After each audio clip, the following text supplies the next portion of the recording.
ẹ wá sí pẹ́ pẹ̀lú ògo Ọlọ́run pẹ̀lú àlàáfíà pẹ̀lú ìfọ̀kànbalẹ̀. Aba Khalifa Alaye. Alhamdulillah. Aba Mudaththir Maikudi. Ọlọ́run máa gbàdúrà yín. Wa Sheikh Imma Tapa. Ọlọ́run máa gbàdúrà yín. Wa Sheikh Qasimi. Ọlọ́run máa gbàdúrà yín. Baba wa Alfa Albarka Lateko. Ọlọ́run máa gbàdúrà yín. Sheikh Alko Salati. ẹ kú náwó. Afa Olosan. ẹ kú nára. Afa Sarumi. ẹ kú rí àánú Ọlọ́run. Wala Nasirul Maktoum. ẹ kú fẹ́ Ànábì Muhammad. Baba Yakuba. ẹ kú fẹ́ ẹni tó pè wá nítorí tọ́lọ́run. Afa Aminullah Imma àfa Salati. arúgbó ní ilé ńlá lọ́hùn-ún ilé wòlídìí Ọlọ́run dákun bá dó tì yín. ní kọ̀rọ̀ lọ́hùn ní gbogbo ibi tá a ti wá látòkè délẹ̀. Afa Aminullah Imma Salati. àfa wa Aminullah Imma Salati Ọlọ́run jẹ́ máa rí ṣe sí i. gbogbo ẹ̀yin tẹ́ fún ìjókòó ilé yìí àti àpọ́nlé àti àfa Bagawi wà dọ́dọ̀ ya wa gangan tó bí àfa Abdul Kabir akínyín púpọ̀ Ọlọ́run bá kí bismillahir rahmanir rahim. Aki afawa Maulana Mudirul Markaz aki bàbá wa ọba Ìlọrin ṣéèwò ẹ bá wí dáadáa o sẹ́wọ̀n kó ti dọ̀ràn yẹn ṣéèwò ó ti kó ní mustahabu ṣéèwò ó sì ti kó ní sunna pàápàá minan nas. àfi bẹ́ẹ̀ kí bàbá àbèjì bàbá ìmáàmù àgbà àbí bàbá àbèjì kọ́ bàbá àdìbèjì sẹ́ni pé àmì kan tó nù ayatun min ayatillah bàbá ìmáàmù àgbà aki wọn pé ọlọ́njẹ́ mi wọ́n gùn sí i bàbá Imam Mali Imam Gambari bàbá wa Janasi gbogbo àwọn àyíma pátá bàbá Mufti Sheikh Suleiman bàbá wa Imamu nílọrin Imamu l'Abuja Sheikh Bandoma àwọn fáàrí Ìlọrin nù àwọn ògo Ìlọrin náà là ń kà ó àwọn kí gọ́fìnà wa náà àti gbogbo àwọn tó tó yẹ ká kí bàbá wa Mukaddamu oníwàásí àgbà níbọ̀rọ̀ nù àkí àwọn náà gbogbo ibi tó kù sí àkíyìn o pẹ̀lú bismillahir rahmanir rahim. التحيات لله الزاكيات لله الطيبات الصلوات لله السلام عليك أيها النبي ورحمة الله وبركاته السلام علينا وعلى عباد الله الصالحين بقبات لي أشهد أن لا إله إلا الله وحده لا شريك له وأشهد أن محمدا عبده ورسوله wọ́n ní tá a bá ti ká tàyà tán bàbá wa ẹlẹ́hà wọ́n ní ká máa fi ashhadu an la ilaha illallah kún nítorí pé tàṣáhùdù la pè é àtáyà sì là ń ṣe àtáyà ọlọ́run kí ànábì ń kí ọlọ́run kí màláíkà ashhadu an la ilaha illallah ni wọ́n máa fi rinlẹ̀ pé àṣẹ tàṣáhùdù lóòótọ́ wọ́n ní téèyàn bá ti ṣe bẹ́ẹ̀ pé gbogbo àdúrà téèyàn bá ṣe kò ní ní ìdádúró ọlọ́run gbogbo ń tà tọrọ látàrọ̀ ń bì fún bàbá tó pè wáyé afa Abdul Kabir Malamin ka mínísítà.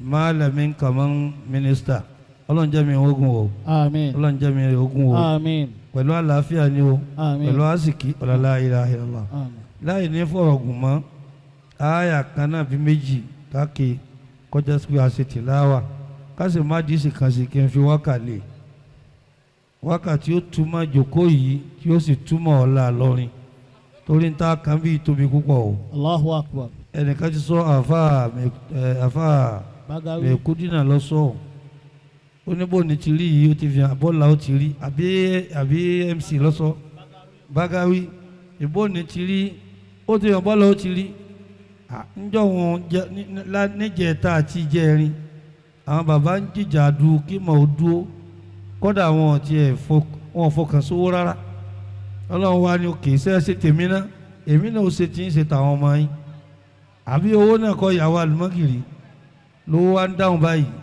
ní mílíọ̀nù dáhùn báyìí níjòkó mọ́lídìí ànábì Muhammad ọ̀rọ̀ tọ́lọ̀ ń sọ nù Suratul A'raf a'udhu billahi minash shaitanir rajim bismillahir rahmanir rahim. أعوذ بالله من الشيطان الرجيم بسم الله الرحمن الرحيم الذين يتبعون الرسول النبي الأمي الذي يجدونه مكتوبا عندهم في التوراة والإنجيل. àwọn tí ń bá ń ṣe tọ́lọ́hun tànàbí Muhammad wọ́n ṣe lójú àwọn tó ń ṣe lẹ́yìn ẹ̀ gẹ́gẹ́ bá ti bá làbárí nínú Tòrátà àti Ìnjílà. يأمرهم بالمعروف وينهى kasi ma kọ káwọn yẹn masa ìdá. wàyùhìlù lahumu tọyìbá. gbogbo tó bá dáa náà ní ká pé kí wọ́n máa ṣe. wàyùhàrímù aléhìmù lìkọ́bà. masa ìdá ìlú yìí ní í ṣe Ìlọrin ní í ṣe. ìtàwáyàdọ̀ wọn níhùn ìṣòrohùn wàlá àbílà. Ànábì sallallahu alaihi wasallam òun ní wá gbé ẹrù ẹlẹ́rù rù òun ní gbé fìtínà onífìtínà rù yóò wá dáyà kọ wàhálà ní wàhálà adékòtò wọn máa sinmi. التي كانت عليهم ti ń jẹ́ bẹ́ẹ̀ náà nù. فالذين آمنوا به وعزروه ọ̀wá ni wọ́n tó bá gba nàbì gbọ́ tó tẹ̀lé tó lo ìṣesí ẹ̀. ونصروه lọ́jà máa ṣe mọ́lídìí ànábì nù. واتبعوا النور الذي bàbá wa wújà tá a fẹ́ ṣe mọ́lídìí ànábì ṣe eléyìí náà jẹ́ kàn bẹ́ẹ̀. واتبعوا النور الذي أنزل معه أولئك هم المفلحون. ọlọ́jà jèrè ọlọ́jà àyà farabalẹ̀ àyà òun náà tó torí magaribi dé àmọ́ àdísì tí ó tẹ̀lé tí ó máa jẹ́ pé bá a ti ṣe yìí ká má yé ṣe ká má bára wa jà ká má fẹ́ràn ara wa inú àdísì kudusi anabi sallallahu alayhi wa sallam Allah ni wajabati mahabbati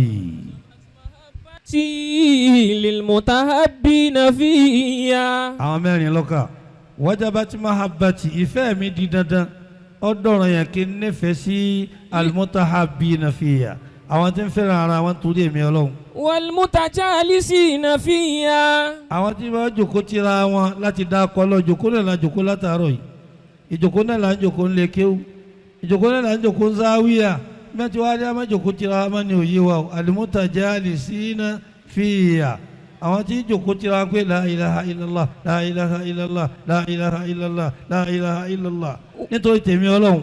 walmutasawirina fiyya. àwọn tí máa lọ físìtì ara wọn pé mo wá kí ọ ni mo wá wù ọ ni nítorí kí ni torí Ọlọ́run mo fi wọ wa àwọn tí máa lọ kíra wọn àwọn tí máa jòkó tira wọn àwọn tí máa nífẹ̀ẹ́ ara wọn wá parí ẹ̀ka gbọ́. walmutabazilina fiyya. àtàwọn tí máa náwó fúnra wọn torí Ọlọ́run iṣẹ́ kí mo ṣe fún interview ni wọ́n máa kó 1,000 bòmí wọ́n máa kó 1,000,000 bòmí títí kan àwọn àgbààgbà fáà náà tó náwó bẹ́ẹ̀ náà lẹ́ ń ṣe fúnra yín mẹ́rẹ̀ẹ̀rin yìí náà ní lọ́rí máa ṣe fúnra wọn láti láéláé wá mutahabbina fiyya ẹ̀rí pa máa ṣe náwó lọ́rin tọ́dún ìpè bá ń ti ń lọ bí kó ma láà máa lọ wòlímà láà máa lọ sàádà láà máa lọ Lailatul Qadr láà máa lọ mọ́wòlìdí á máa pẹ́ iṣẹ́ kí ni wọ́n ń ṣe ń lọ́rin tí wọ́n fi ń rí owó báyìí kí lu mi ọ̀sẹ̀ nǹkan mi lọ́tọ̀ àìní ṣe bẹ́ẹ̀ máa ọlọ́mọ fi ṣàdánwò fún wa o. àmín. àwa tá a wá jọmọ kéékèèké ọlọ́run wá ní kó máa dá fún wa ó wá rọ̀ wá lọ́rùn ju ti àwọn bàbá wa lọ àdìsí náà fẹsẹ̀ rinlẹ̀ èyí tí ń jẹ́ pé àwa tá à ń jẹ́ ògo Ìlọrin lónìí gbogbo alájọ́ ń jẹ́ ògo Ìlọrin ẹ dákun ẹ má jẹ́ àfìrà wa lẹ̀ ẹ má jẹ́ àfìrà wa lẹ̀ ẹ má jẹ́ àfọlọ́run lẹ̀ ẹ má jẹ́ àfànàbí lẹ̀ ẹ má jẹ́ àfàlùkùránì lẹ̀ ẹ má jẹ́ àjà láàrin ara wa Ìlọrin ni wá. Ọlọ́run kò ṣe wá lọ́mọ rẹ̀ fáwọn tó ṣe wá pẹ̀lú mímọ́ kún jẹ́ ní Ọlọ́run fáwọn tó ṣe wá pẹ̀lú mímọ́ kún ìwà rẹ̀. ẹ̀mí gígùn àtàláfíà tá ò fi ráyé gbé. àmín. pẹ̀lú àrísìkí tó pọ̀ tá ò fi sìn ọ́ táyà tọmọ. àmín. pẹ̀lú àrísìkí tó pọ̀ tá ò fi sìn ọ́ táyà tọmọ. bí ọ̀rọ̀ wa bá kù sí ẹ dákun ẹja jọ tún bẹ̀ sí láàrin ara wa ìfẹ́ ni àwọn bàbá àná ni wọ́n fi tẹ Ìlọrin àfáàlímì dé tiẹ̀ fúnra ara rẹ̀ ń ṣe ń gbé dáwà bọ̀ ń ṣe ń gbé káàkiri kó tó wá sọ̀kalẹ̀ sí Ìlọrin ìfẹ́ òun ni gbogbo àwọn àfáà tó bá ń jọ́nà fi gbà pé àfáà wa nìyí ìfẹ́ òun náà làwọn tó wá láti ìlú míì nílẹ̀ Yorùbá ni wọ́n fi wá lọrin pé à ń lọ ṣètò Ọlọ́run ní Ìlọrin ìfẹ́ òun náà wà ní ògo Ìlọrin gbogbo àwọn tá à ń jókòó Ìlọrin nígbà mo gbọ́ pé àwọn kan ń jókòó Ìlọrin wọ́n sì nàró tí ó bá jẹ́ pé ìfẹ́ tẹ ló ń jọ́ náà bàbá lọ́jà tuntun wọ́n mà ti dá nǹkan lẹ́nu lọ́rin tí ò ní ṣeéṣe àṣìṣe àti ìṣẹ̀ṣẹ̀ṣe kọ́ wá ní tán wọn àríkọ́dà ń lọ́rin náà ẹ̀yin lẹ́nu àrò rẹ̀ kọ́ kú látara bẹ́ẹ̀ ìfẹ́ Ọlọ́run tó pa wá pọ̀ òun almutahabuna fiyya almutajalisuna fiyya almutazawiruna fiyya àti almutabadhiluna fiyya mẹ́rẹ̀ẹ̀rin má jà mọ́ kú láti sọ pé Ìlọrin ni wá. Ọlọ́run kò ṣe wá lọ́mọ rẹ̀. ọmọ abú ni máa ya ọ̀nà bàbá rẹ̀ ẹ má jà àyànà bàbá wa àwọn òkè mọ́lé àti ìsàlẹ̀ Gàmbàrí àti ìsàlẹ̀ Fúlàní wọn á wá ní nǹkan kan ò ní sẹ́nìkan nílọrin yìí wọ́n wá dìde tiẹ̀ dá wọ́n wá dìde pẹ̀lú ara wọn Tápà Fúlàní Yorùbá Haúsá àti àwọn èdè míì wọ́n wá papọ̀ jọ gbé ìjọba Ìlọrin kalẹ̀ bóun ni ó sì wá dùn ní Tápà ń jà gbogbo ntọ́lọ́ máa fi kẹ́ wa pátá náà ní ká máa fi fẹ́ràn ara wa. fáwọn tó ṣẹ̀ wá pẹ̀lú mímọ̀ kún jẹ́ ní Ọlọ́run. wọ́n ṣẹ̀ wá pẹ̀lú mọ̀ wọ́n wá jẹ́ ní Ọlọ́run àwọn kẹ́yìn sówó ńjọ́ náà ó wá lóńdé lónìí bá a bá ṣe dàbára bí ọba jẹ́ ńkọ́ jàmáà àwọn tí ń ṣe dàbára fún yàn sọ́dá ọ̀dà fún gbogbo wọn ni tá a bá ṣe tó jẹ́ sọ̀pọ̀ mọ́ táwọn bàbá wa ṣe kalẹ̀ ní táwọn àyà ṣe kalẹ̀ àfáà wa mínísítà Malami Kamal mínísítà ẹ kú oríire o ní tẹ́ ẹ bá ń ṣe fọ́ tó fi rí báyìí ẹ má yéé ṣe o wọ́n wá ní àtọ́yìbà ìnsánù tọ́yìbùn èèyàn tó dáa wọ́n wá lọ sálù arábẹ́ àfáà wa ní ilé kòkòrò àbúrò Hajj Abdullahi Mukadam ni wọ́n sọ fún mi pé àfáà yìí mà dáa púpọ̀ ní sàkámà àfáà yìí mà dáa ọwọ́ abẹ́ ìṣirò yìí ń jẹ́ ìnsánù tọ́yìb. wal-khasful fatinu al-labib. òun lèèyàn tó gbọ́n tó lóye tó ní làákàyè. alladhi yara ghayrahu fi nafsihi. yóò máa ríra rẹ̀ lára ẹlòmíì pé n ti ṣe lágbájá yìí èmi náà gbọ́dọ̀ bá a dá sí.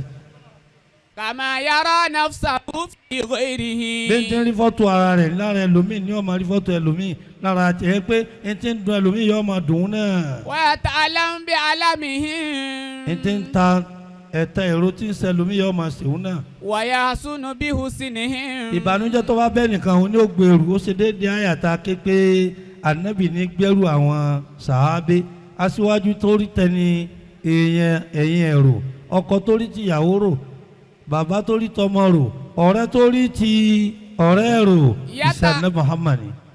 yàtà àṣà bímọ àṣàtìhìn. gbogbo tí máa ń dùn wọn ti ń ta wọn a máa ṣèwọ́n náà. wàyẹ̀ hisu bí ṣùnrin ń fi ṣí gbogbo fílìmù tí a bá ní ó nira ní ebi ń pa wọn ni ìṣòro bá wọn ni yóò máa hàn lára òun náà. yut'imuhum mimma ya'kulu. ní tí ń bá ń jẹ yóò fún wọn jẹ. wa yalbisuhum mimma yalbas. aṣọ tí ń bá wọn yóò fún wọn wọ̀ kò sí fẹ́ wọn láàfáà yé ìfẹ́ pé èèyàn sọ pé lágbájá ṣe eré fún mi.